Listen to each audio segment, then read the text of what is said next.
Hello दोस्तों, कैसे हो आप सब लोग। I am Faheem, welcome to civil zone academy. तो चलिए दोस्तों, आज का लेक्चर स्टार्ट करते हैं। काफ़ी शानदार रहने वाला है, काफ़ी बेहतर कंटेंट आपको देखने को मिलेगा विद द बैकग्राउंड इन्फॉर्मेशन।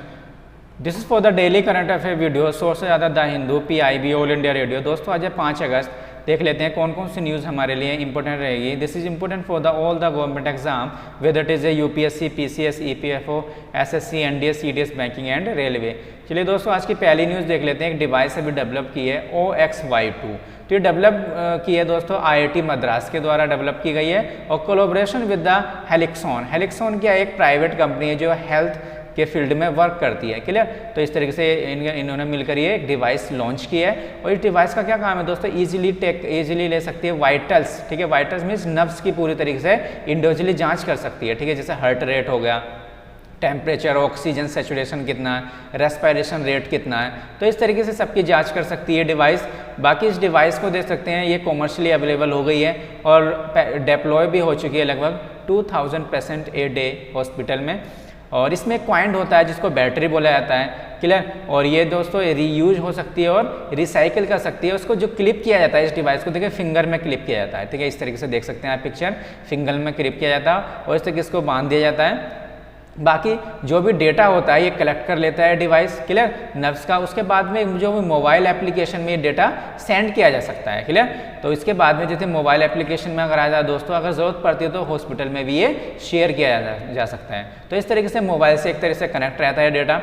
बाकी इसकी जो कॉस्ट बताई जा रही है 2500 से 10,000।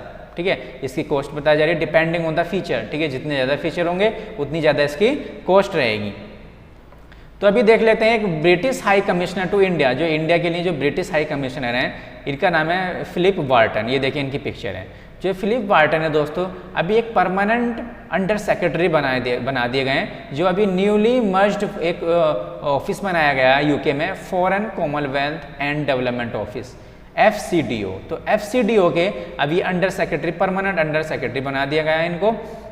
ठीक है, जो UK के प्राइम मिनिस्टर है, इन्होंने अनाउंस किया था पार्लियामेंट में इस बॉडी को बनाने के लिए।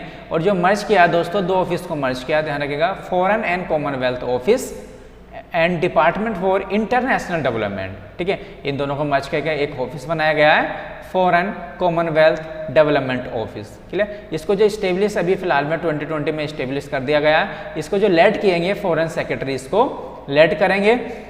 बाकी जो इसके फंक्शन होंगे दोस्तों, इस बॉडी के कंबाइंड फंक्शन होंगे। देखिए दोनों बॉडी को अगर कंबाइन किया गया, मर्ज किया गया, तो इन दोनों के जो भी डेवलपमेंट का इशू है और जो भी आप देख सकते हैं लगभग कॉमनवेल्थ वाला है, तो इस तरीके से दोनों इशू को, दोनों को ये एक तरीके से दोनों फंक्शन को दोस्तों एक सिंगल बॉडी के द्वारा इसको ऑपरेट किया जाएगा। क्लियर। तो इस तरीके से कहते हैं। बाकी इसका जो फोकस रहेगा, increasing focus on the specific issue, specific issue पे फोकस रहेगा। बाकी इंकरेज करेगा कोलैबोरेशन बिटवीन द डिफरेंट, जितनी भी पॉलिसी बनाई जाएंगी किसी भी एरिया में, तो इस तरीके से कोलैबोरेट का काम करेगा। बाकी इंप्रूव करेगा delivery of the government service. Clear.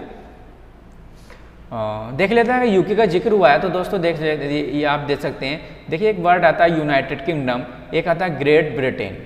ठीक है, देखिए इसमें क्या कंफ्यूज रहते हैं कि UK किसको बोलते हैं और ग्रेट ब्रिटेन किसको बोलते हैं। तो देख सकते हैं ग्रेट ब्रिटेन जो बोला जाता है, स्कॉटलैंड, इंग्लैंड, वेल्स, ये 3 को मिलाकर बोला जाता है ग्रेट ब्रिटेन। क्लियर। अगर हम इसको नॉर्थन आइलैंड को भी जोड़ लेते हैं तो दोस्तों इसको पूरे को बोला जाता है यूनाइटेड किंगडम। तो ध्यान रखिएगा, यूनाइटेड किंगडम में नॉर्थन आइलैंड भी इंक्लूड हो जाता है। क्लियर। बाकी देख सकते हैं यूरोपियन यूनियन और इसमें क्या रिलेशन है। देखिए यूरोपियन यूनियन क्या है, पहले लगभग 28 इसमें कंट्रीज थी, जितनी भी यूरोप की कंट्री थी। अब जो है लगभग एक ब्रेक्जिट हुआ था 2016 में, 2016 में ब्रेक्जिट हुआ था। क्लियर। प्लेब्साइड हुआ था, जनता से पूछा गया था कि क्या आप चाहते हैं UK यूरोपियन यूनियन में रहे या नहीं रहे। ठीक है, तो लगभग जो रिजल्ट आया था तो लगभग 52% जनता चाहती थी UK की कि यहाँ से एग्जिट कर दिया जाए, किससे, यूरोपियन यूनियन से। बाकी 48% जनता चाहते थे कि इसी के अंदर रहें। क्लियर। तो ये देखिए मेजोरिटी के बाद में अगर देखा जाए तो मेजोरिटी में क्या है, एग्जिट करने के लिए बोला गया था जनता ने। तो इसलिए ब्रेक्जिट 2016 में स्टार्ट किया गया था। ब्रेक्जिट का मतलब है ब्रिटेन का एग्जिट होना यूरोपियन यूनियन से, और अभी फिलहाल में 2020 में ये एग्जिट कर चुका है। तो देख सकते हैं UK ऐसी कंट्री बन गई है, ठीक है, जिसने लीव कर दिया है यूरोपियन यूनियन को। तो ठीक है, फर्स्ट ऐसी कंट्री बन गई है। तो देख सकते हैं। बाकी अभी एक देखिए थिएटर मैस्ट्रो बोला जाता है इब्राहिम अलकाजी, अभी ये पास्ट हो गए इनकी, ठीक है, डेथ हो गई है। ये इनको बोला जाता है father of the modern Indian theatre, ठीक है, तो ध्यान रखिएगा, काफ़ी इंपॉर्टेंट पर्सनालिटी है। और ये फर्स्ट डायरेक्टर भी रहे हैं NSD के, national school of drama, clear. और दोस्तों देख सकते हैं लगभग 94 ईयर्स की इनकी एज थी। और इन्होंने जो ट्रेनिंग ली थी royal academy of dramatic art, ठीक है, कहाँ पर ये लंदन में है, ठीक है, तो लंदन में है, यहाँ से इन्होंने ट्रेनिंग ली थी। बाकी इनको ब्रॉडकास्टिंग अवार्ड मिला है, BBC ब्रॉडकास्टिंग अवार्ड 1950 में। और लगभग 50 से ज़्यादा इन्होंने प्ले डायरेक्ट कर चुके हैं ये, जिसे कह सकते हैं तुगलक, अशद का एक दिन काफ़ी फेमस है, ठीक है, और अंध युगन, ठीक है, तो इस तरीके से 50 से ज़्यादा इन्होंने प्ले कर चुके हैं। और बाकी लगभग जो बॉर्न हुए थे 1925 पुणे महाराष्ट्र में बॉर्न हुए थे, क्लियर, काफ़ी वेल्दी फैमिली थी, लगभग सऊदी अरबियन बिजनेसमैन इनके फादर थे और कुवैती मदर थी, क्लियर। अब देख लेते हैं नेशनल स्कूल ऑफ ड्रामा, ये दोस्तों कहाँ सिचुएटेड है, दिल्ली में, न्यू दिल्ली में। और बाकी autonomous organisation under the ministry of the culture, तो मिनिस्ट्री ऑफ द कल्चर के अंडर में ये, ठीक है, स्कूल आता है। और जो सेटअप किया गया था 1959 में सेटअप किया गया था, और किसके अंडर में था, संगीत नाटक अकेडमी, क्लियर। इसके बाद में 1975 में इसको एक इंडिपेंडेंट स्कूल बना दिया गया था, क्लियर। और 2005 में दोस्तों इसको एक डीम्ड यूनिवर्सिटी स्टेटस भी मिला था, और जो रिवोक कर दिया था, लगभग हटा दिया गया था 2011 में, क्लियर।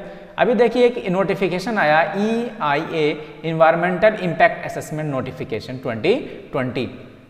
अभी फिलहाल में क्यों न्यूज़ में है, देखिए अभी हम पहले भी डिस्कस कर चुके हैं, काफ़ी ज़्यादा प्रोटेस्ट देखने को मिला था, जितने भी काफ़ी सारे इंस्टीट्यूशन कॉलेज वगैरह में ये प्रोटेस्ट देखने को मिला था। प्रोटेस्ट क्यों देखने को मिला था, अभी फिलहाल में इस नोटिफिकेशन के तहत क्या किया गया है, जो period of the public consultation hearing का है लगभग मैक्सिमम 40 डेज कर दिया गया, और टाइम रिड्यूस कर दिया गया है जो भी रेस्पॉन्स पब्लिक का मिलना है, ठीक है, पब्लिक का रेस्पॉन्स देना होता है, तो लगभग इसका 30 से 20 दिन कर दिया गया है। जैसे मान लीजिए कोई भी प्रोजेक्ट लगाया जा रहा है किसी भी एरिया में, तो देखिए उसके बाद में कि एक असेसमेंट किया जाता है, ठीक है, इन्वायरमेंट इम्पैक्ट असेसमेंट, कि जो भी प्रोजेक्ट लगाया जा रहा है उस प्रोजेक्ट का इन्वायरमेंट पर कितना इफेक्ट पड़ेगा, तो उसका असेसमेंट किया जाता है वहाँ की लोकल कम्युनिटी में, ठीक है, वहाँ के जो लोकल पॉपुलेशन है कि क्या इम्पैक्ट पड़ने वाला है, तो एक असेसमेंट किया जाता है, क्लियर।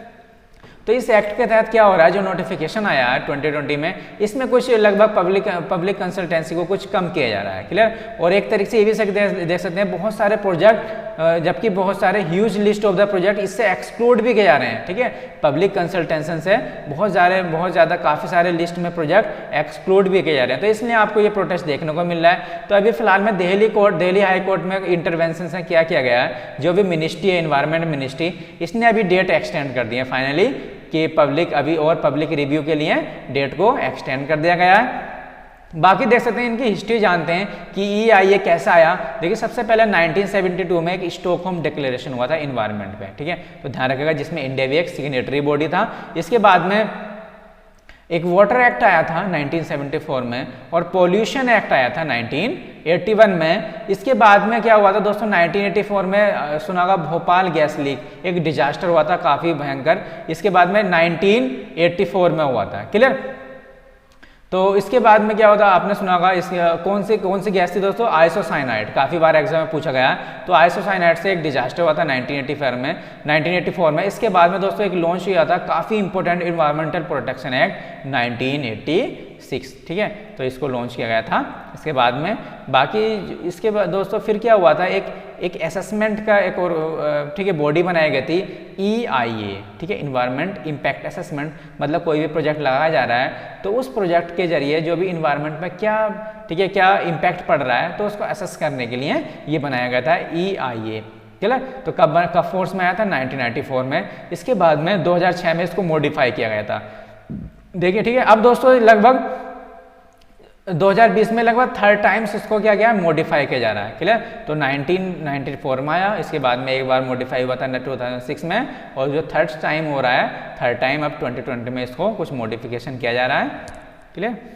तो ये इशू है। अब देखते हैं, अभी यूनाइटेड किंगडम ने एक कॉइन जारी किया है, किसकी याद में, गांधी जी की याद में। देखिए एक कम्युनिटी है बैम कम्युनिटी, तो जिसका भी कंट्रीब्यूशन रहा है इस कम्युनिटी को प्रमोट करने के, जैसे ब्लैक, एशियन, माइनॉरिटी, एथनिक, तो ठीक है, जो भी जिनका भी कंट्रीब्यूट रहा है, तो इसलिए हमारे जो गांधी जी हैं इन्होंने भी काफ़ी ज़्यादा कंट्रीब्यूशन किया है इस कम्युनिटी को अपग्रेड, ठीक है, इस कम्युनिटी को काफ़ी ज़्यादा ठीक है, इसको रिवाइव करने के लिए इसके कल्चर को, तो इनके लिए भी देखिए एक कॉइन जारी की जा रही है। ठीक है, और देख सकते हैं जब वहाँ के ऋषि सुनक ब्रिटेन के जो करंट फाइनेंस मिनिस्टर हैं ऋषि सुनक, तो दोस्तों इन्होंने लेटर दिया रॉयल मिंट एडवाइजरी कमेटी। ठीक है, वहाँ की एक मिंट जो सिक्का जारी करने की कमेटी है, तो इस तरीके से तो इनकी याद में ये सिक्का जारी किया जा रहा है गांधी जी की। तो इन पर्सनालिटी को कोई नहीं जानता, ऑल ओवर द वर्ल्ड हर कोई इन पर्सनालिटी को जानता है दोस्तों। बाकी देख सकते हैं महात्मा गांधी जी के बारे में कुछ जान लेते हैं। इनका जो जन्म हुआ था 2 अक्टूबर 1869 में हुआ था, क्लियर, और 30 जनवरी 1948 में इनकी डेथ हो गई थी। ठीक है, तो एक तरह से इंडियन लॉयर थे, ठीक है, एंटी कॉलोनियल नेशनलिस्ट थे, पॉलिटिकल एथिनिस्ट थे। ठीक है, तो काफ़ी ज़्यादा दोस्तों इनका काफ़ी ज़्यादा रोल रहा है इंडियन फ्रीडम मूवमेंट में। ठीक है, आप देख सकते हैं इनका सबसे अहम जो वर्क रहा है दोस्तों मास मूवमेंट। ठीक है, मतलब जनता को हर तरीके की जनता को एक तरीके से एक मास मूवमेंट देने का इनका काम रहा है। ठीक है, देख सकते हैं कोई भी लोअर हो गए, ठीक है, किसी भी कम्युनिटी के हिंदू मुस्लिम, ठीक है, हिंदू मुस्लिम हर रिलीजन के लोगों को और हर तरीके के कल्चर के लोगों को इन्होंने एक तरीके से जोड़ने का काम किया। फार्मर्स, स्टूडेंट, ठीक है, वुमेन्स, तो सबको एक प्लेटफॉर्म, एक कॉमन प्लेटफॉर्म में जोड़ा है इन्होंने। ठीक है, तो इस तरीके से मास मूवमेंट चलाया गया था काफ़ी ज़्यादा, तो काफ़ी ज़्यादा अच्छा रोल रहा है इनका। और देख सकते हैं लगभग जो साउथ अफ्रीका से गए थे, लगभग 1893 में साउथ अफ्रीका गए थे। ठीक है, इसके बाद में 2007 में ठीक है जो यूनाइटेड नेशन जनरल असेंबली ने इसने डिक्लेयर किया था असेंबली ने कि 2 अक्टूबर को मनाया जाएगा international day of non violence. Clear, तो ध्यान रखिएगा 2 अक्टूबर को क्या मनाया था, international day of non violence. और सुभाष चंद्र जी इनको बोलते थे the father of the nation. Clear, और इनका अगर आश्रम देखा जाए, फर्स्ट आश्रम इन्होंने साउथ अफ्रीका में ही, ठीक है, बनाया था। इसका नाम है टोल्स्टॉय फॉर्म। ठीक है, 1910 में बनाया गया था ये फर्स्ट आश्रम में। उसके बाद में, ठीक है, साउथ अफ्रीका में इसके एक फोनिक्स सेटलमेंट भी था। ये देखिए फोनिक्स सेटलमेंट 1904 में था। ये देखिए आश्रम था और ये सेटलमेंट था। सेटलमेंट मतलब यहाँ पर रेगुलर इंडियंस जो है रहा करते थे। क्लियर, और ये पर्टिकुलर आश्रम बनाया गया था। क्लियर, तो ये 1940 ये दोस्तों 1904 में ये बनाया गया था। क्लियर, तो फोनिक्स सेटलमेंट, तो ये भी साउथ अफ्रीका में है। अभी एक गोल्फ रिसोर्ट बनाया जा रहा है, ठीक है, प्रोजेक्ट, ये थेंजुअल में। थेंजुअल कहाँ पर दोस्तों, मणिपुर में। ठीक है, तो इम्प्लीमेंट किया जा रहा है स्वदेश दर्शन स्कीम के तहत। ठीक है, मिनिस्ट्री ऑफ द टूरिज्म के, ठीक है, इस मिनिस्ट्री के अंदर इसको इनोग्रेट किया गया। तो ध्यान रखिएगा थेंजुअल गोल्फ रिसोर्ट कहाँ पर, मिजोरम में। तो इसका जो लगभग इसका जो सैंक्शन किया गया है अमाउंट इस गोल्फ रिसोर्ट को बनाने के लिए 92.25 करोड़ का सैंक्शन किया गया। बाकी देख सकते हैं गोल्फ टूरिज्म कहा जा रहा है कि वो इंडिया के लिए काफ़ी इंपॉर्टेंट है। क्यों दोस्तों, क्योंकि इसका क्लाइमेट इसका एक तरह से फेवरेबल क्लाइमेटिक कंडीशन है इंडिया के अंदर। ठीक है, और देख सकते हैं लगभग जो स्पॉरेलिंग है लगभग 105 एकड़ में गोल्फ कोर्स का, और 75 एकड़ में प्ले एरिया है। क्लियर, इसको जो डिज़ाइन किया है ग्राहम कुक एंड एसोसिएट्स, ये टॉप रैंकर कंपनी है दोस्तों कनाडा की। क्लियर, तो ध्यान रखिएगा।